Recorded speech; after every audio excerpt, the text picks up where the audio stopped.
MIDC मध्ये आज आपण पाहणी केली एका आपल्या एकंदरीत निदर्शनास आलंय आणि कोणते अडचणी तर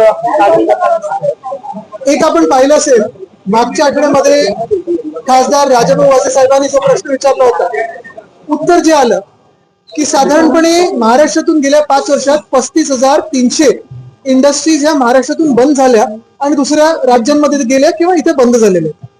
ह्याचा रोजगारावर किती परिणाम झालाय, दुष्परिणाम झालाय हा आपल्या सर्वांना माहिती आहे.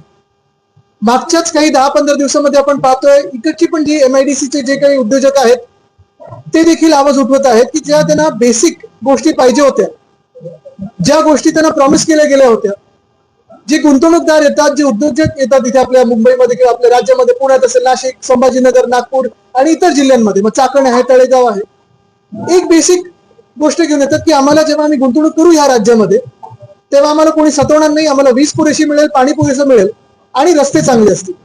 बाकी तसं काही जास्ती ते मागत नाहीत. पण हे सगळं होत असताना आपण पाहतोय इकडच्या स्थानिक लोकांनी आणि स्थानिक उद्योजकांनी जो एक विषय समोर आणलेला आहे तो हाच आहे की 20 उद्योग इथून हलायच्या मानसिकतेत आहेत. एवढ्यासाठीच आपण देखील माझ्यासोबत आता दौरा केला. भयानक परिस्थिती आहे रस्त्याची. ज्या एमआयडीसी मध्ये साधारणपणे आपल्याला इंडस्ट्रीचा वास आला पाहिजे तिथे कचऱ्याचा वास येतो, कचऱ्याचं साम्राज्य. हा दौरा नियोजित झाल्यानंतर आपण पाहतोय कचऱ्याची सगळीकडे आता पाणी कशाला नको तर थँक्यू. कचरा सगळीकडे आपण पाहतोय काढायचा प्रयत्न चालू आहे, जेसीबी लावलेले आहेत. दौरा नियोजित झाला, दौरा ठरल्यानंतर रस्त्याची डागडुजी सुरू झालेली आहे. काही काही ठिकाणी तर आपण पाहिलं अक्षरशः चपलेंनी ते खड्डे बुजवण्याचा प्रयत्न झालेला आहे. विजेचा प्रश्न आहेच, तसं इकडचा प्रश्न तसा परवाकडे मी नाशिकमध्ये देखील होतो. नाशिकमध्ये खूप मोठ्या प्रमाणात खड्ड्यांचं साम्राज्य झालेलं आहे. अंबड एमआयडीसी असेल तिथून नाशिकपर्यंत पोहोचणं कठीण झालेलं आहे. इथून पुणे असेल चाकणमधूनच जाणं बाहेर कठीण झालेलं आहे. आणि एकंदरच काय तर एमआयडीसी असेल किंवा पीएमआरडी असेल, पीडब्ल्यूडी असेल किंवा स्टेट हायवे असेल किंवा एनएचए असेल, ताळमेळ नाही कोणाचा, पण सगळीकडे अक्षरशः वाट लावून ठेवलेली आहे आणि उद्योगधंद्याने इथे राहणं हे कठीण करून ठेवलेलं.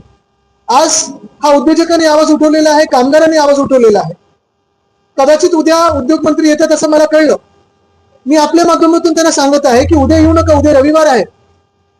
एखाद्या वर्किंग डेला या, प्रोटोकॉल बाजूला ठेवा, सिक्युरिटी बाजूला ठेवा किंवा सायरन न वाजवता आपण फिरा, कारण आपली ही जबाबदारी आहे. किती वेळ कुठे कोण कोण ट्रॅफिक मध्ये अडकतं हे एखाद्या सामान्य नागरिकासारखं किंवा उद्योजकासारखं किंवा कामगारासारखं एकदा ह्या ट्रॅफिक मध्ये अडकून पहा, मग तुमचे डोळे उघडतील आणि मग काहीतरी बदलायला सुरू होतं. जे माझ्या कानावर येतं ते हे आहे, पीएमआरडी मध्ये फाईल पास करायला अंडर द टेबल खूप काही गोष्टी द्यायला लागतात.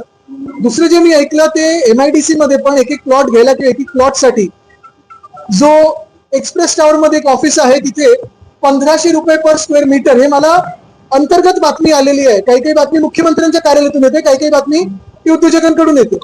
पण 1500 रुपये पर स्क्वेअर मीटर हा रेट एक्सप्रेस टावर मधल्या एका एमआयडीसीच्या ऑफिसमध्ये लागलेला आहे. आणि काही काही असं पण आहे की उद्योग मंत्र्यांच्या अवतीभोवतीच खूप लोक असतात जे टोल नाका म्हणून स्वतः तिथे उभे आहेत. मुख्य गोष्ट हीच आहे की हा भ्रष्टाचार हा थांबला पाहिजे.